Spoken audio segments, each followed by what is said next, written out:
But to selection for a mean jet, the Bonkeni, Kumunti, Perchang, Krunian, Bonkrap, Pitang, Stock, and Chai, Baray, Electronic, Nunkot, Clun, Manuchum, Pramnet, not hot man per month, is Sam Subman down.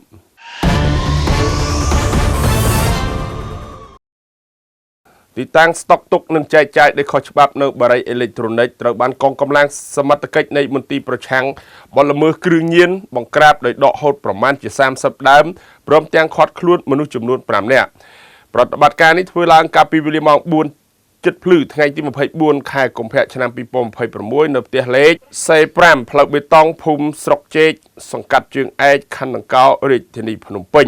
ជនសង្ស័យទាំង 5 ដែលត្រូវបានសមត្ថកិច្ចឃាត់ខ្លួនរួមមានមួយឈ្មោះវងឆៃណាភេទប្រុស 2 គង់រទ្ធីភេទប្រុស 3 វ៉ែនប្រុសភេទប្រុស 4 ឈ្មោះទួនតារានិង 5 ឈ្មោះម៉ៅសុវណ្ណហៃភេទប្រុស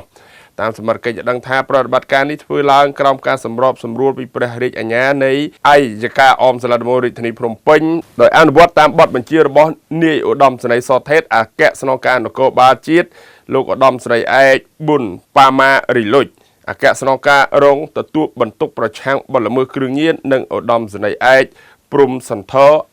អគ្គស្នងការរងទទួលសហការដឹកនាំមន្ទីរប្រឆាំងគ្រឿងញៀននិងការដឹកនាំបញ្ជាផ្ទាល់ដោយលោកឧត្តមសេនីយ៍ឯកខឹងសារ៉ាត់នាយកមន្ទីរប្រឆាំងបទល្មើសគ្រឿងញៀនសហការជាមួយនឹងកម្លាំងជំនាញនៃស្នងការរដ្ឋាភិបាលរាជធានីភ្នំពេញ